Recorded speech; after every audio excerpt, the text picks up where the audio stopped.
Most people think Santiago is just one city, but it's actually 4 different centuries of fighting for the same price of sidewalk. Today, we're not doing the tourist tour, we're doing the social friction tour. We're breaking down the colonial gut of La Vega Central, the migrant DNA of Patronato, the artistic paradox of Bellavista, and the high-tech of the Mood.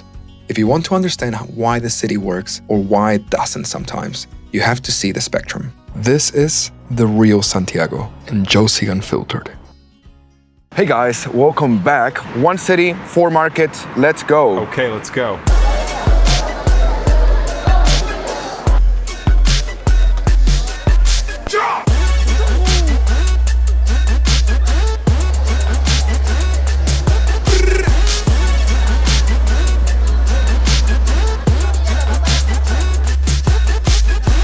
First stop is La Vega, so we're right on top of it right now. We're right outside of it. We'll just look at what they sell. We'll try something to eat. Just get straight into it.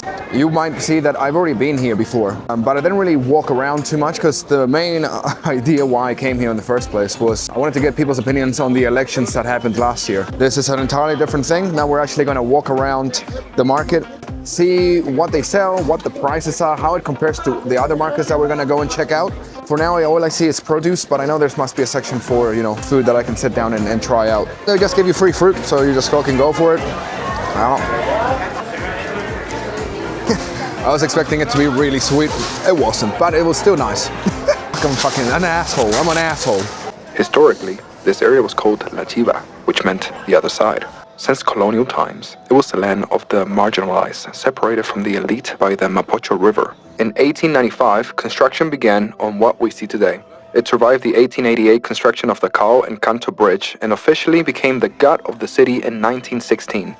It is the only place where the 18th century trade spirit still lives in 2026.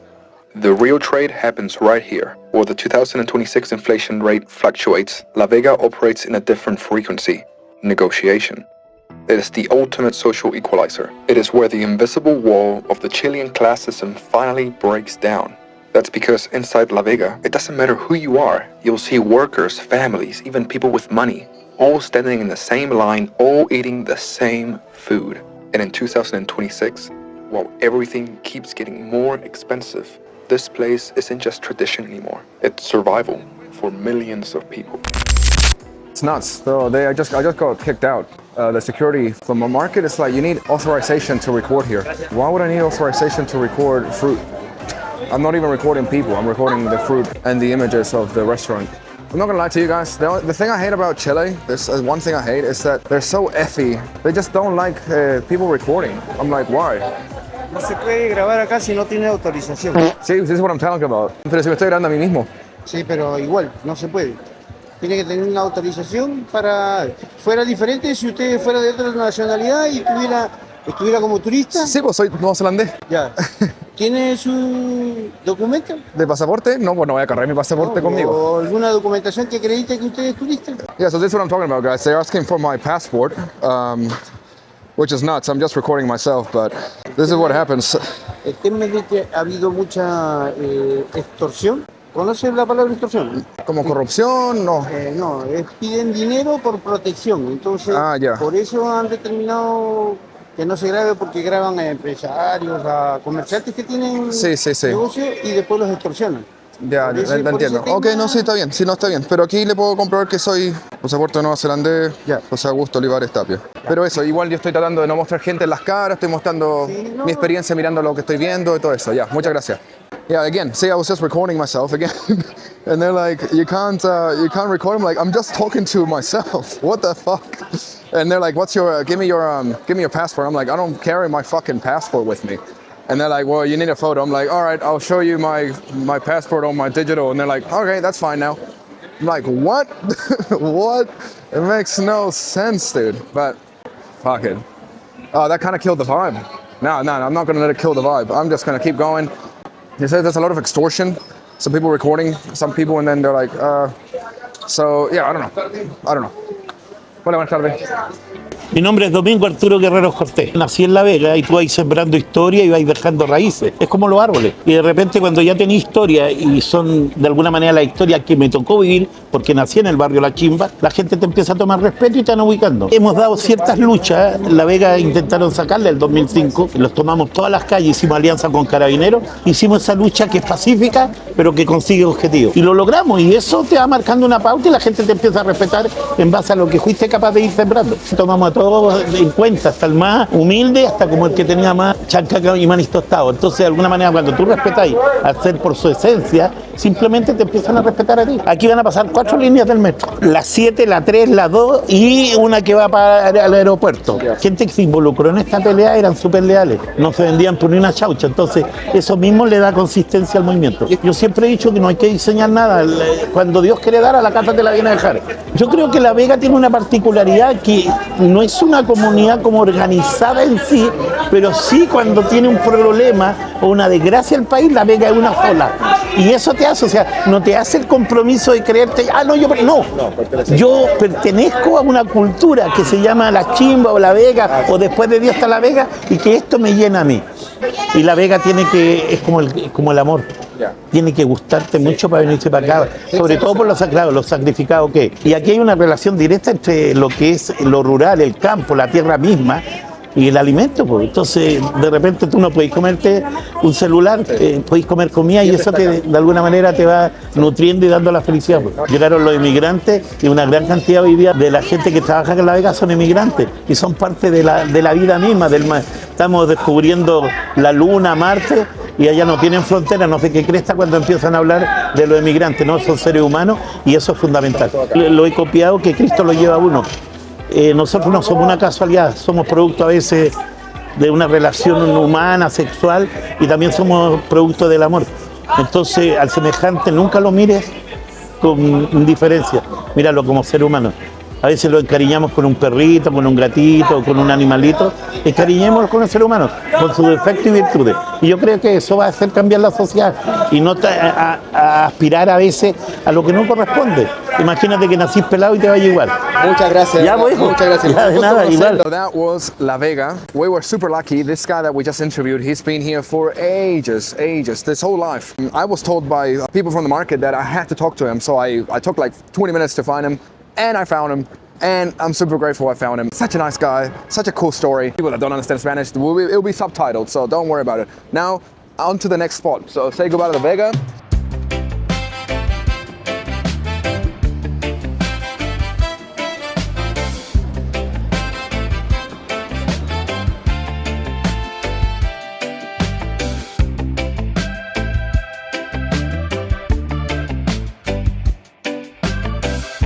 How do I get through, bro? Alright guys, so now we're in Patronato. We actually just found a cool little festival going on.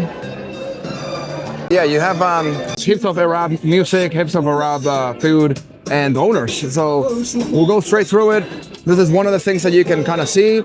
Hopefully I don't get fucking scouted out by security like almost I did last time. But yeah, we'll just fucking do it, hey? Korean food, okay. I won't fucking complain. Yum. Ooh. Yeah, so I don't know what the main entrance of Patronato is, but we'll figure it out. I would lie to you if I knew anything about the church, so I'm not gonna say that, but it's a nice church. We gotta get a move on. Doggy, there's so many people like lining up. I would never line up this long for food. As much as it'd be good, I don't think I could do that. Like at all. But hey, that's just me, so I don't know, each to their own, I guess. One street, 3 continents. Patronato is a masterclass in survival capitalism. It's where the global south actually meets to trade. This is the first immigrant laboratory in Chile. In the late 1800s, Arab immigrants, Palestinians and Syrians arrived here with nothing but sewing machines. By the 1920s, they built the textile empire that closed the nation. Decades later, in the 1970s, Koreans, then Chinese, Peruvians brought a new wave of retail strategy. It's a neighborhood built on the hustle of the people who had no choice but to succeed. Patronato isn't about coexistence, it's about competition. It's the most honest neighborhood in the city because it doesn't hide its intentions. You come here to buy cheap, sell high, and move up. It's literally the engine of social mobility in Santiago. And if you look closely, you can actually see those layers. Old architecture, foreign signage, and street-level commerce happening all at once. No big corporations, no safety net, just people figuring it out in real time. Es que Patronato lo crearon los paisanos, los árabes, los palestinos. Cuando llegaron a Santiago, muchos llegaron a las regiones, pero los que estaban en Santiago se radicaron en Patronato.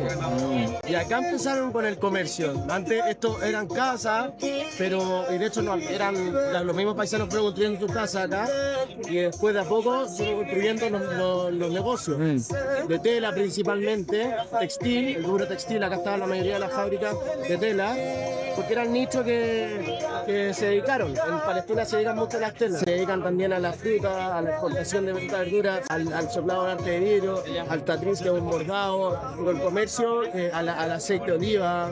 Pero después le empezó a ir muy bien a los paisanos, a los árabes. Y cuando le empezó a ir bien, empezaron a migrar a otros lugares, a ir a Las Condes, Vitacura, Nueva Barnechea, cerca del Club Palestino también.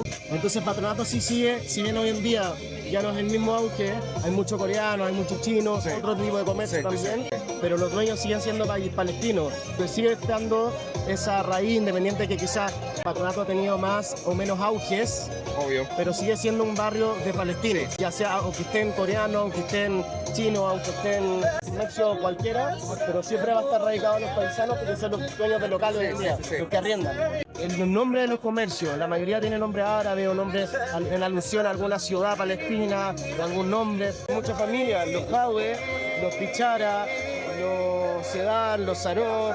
Bueno, de hecho, el concepto de vega o de las frutas, vender frutas en la calle, lo trajeron los palestinos. Gracias. Cafecito.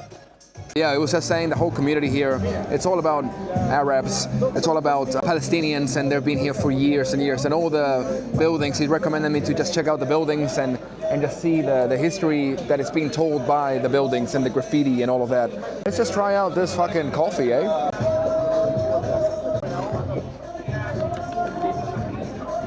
I'm not gonna lie, it's not a bad thing. And you might think it is a bad thing, but it tastes like dirt. And no, I don't say it like a bad way. It's very earthy. It's very earthy. Every time someone says, oh, it tastes like dirt, people are like, oh, that's disgusting. It's not. It's just earthy and it's strong. Cut me just drinking this and then continue our way.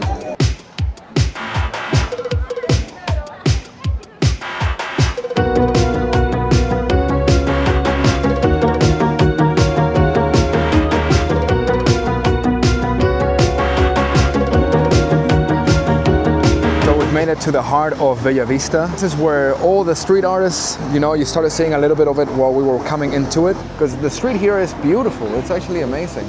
So yeah, this is where most tourists come in to buy, souvenirs or go up to the San Cristobal mountain. This is where you get all the bars, all the restaurants, all the nightclub. And talking about that, we're actually right beside one of the most famous beer places, Micheladas. I hate micheladas, but I like beer. So I think after so much walking, we're gonna get I can't even speak. We're gonna get a fucking beer, okay? You can never have a good vlog without a good fucking beer.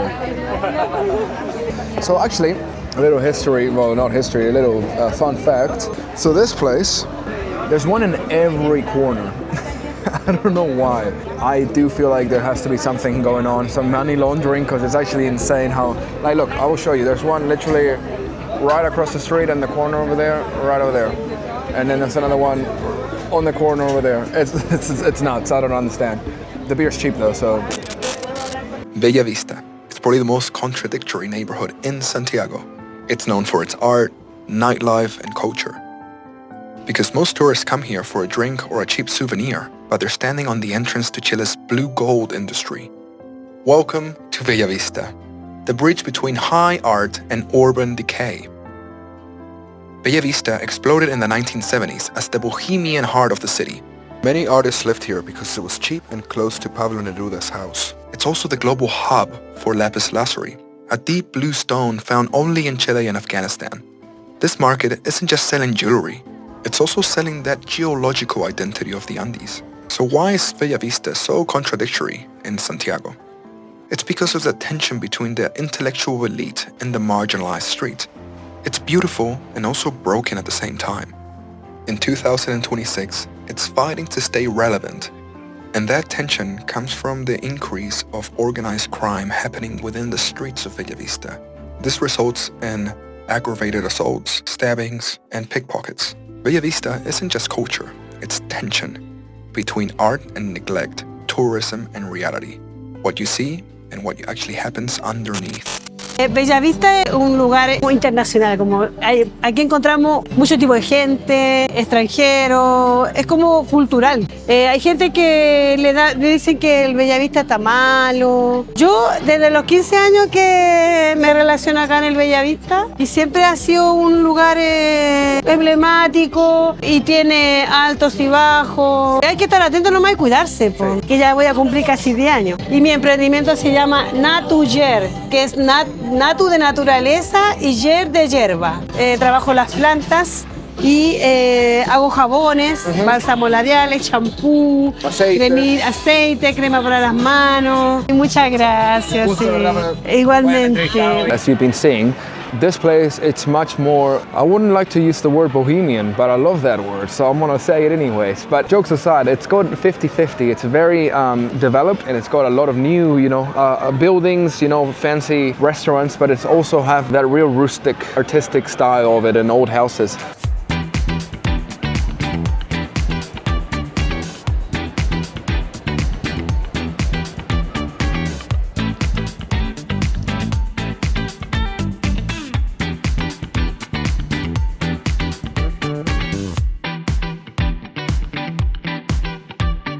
So this is El Mout, so you can see a very, very different contrast to everything else we've seen.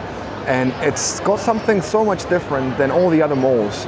It was able to adapt to the urban kind of identity of Chile and trying to get small businesses to kind of evolve into the mall kind of environment, but also keeping that kind of authentic kind of style.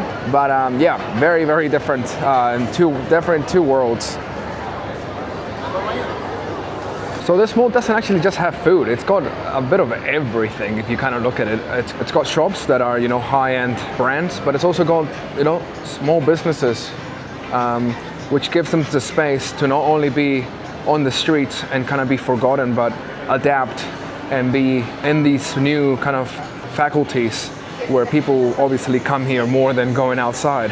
There's a security here and I'm already waiting for them to be like, you can't film here. I'm like, go fuck yourself, man, go fuck yourself. I'm just recording myself. And then there's this. Welcome to the Mout.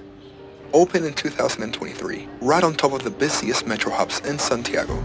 This place was designed as a micro city, combining offices, shops, green spaces, and food into one environment.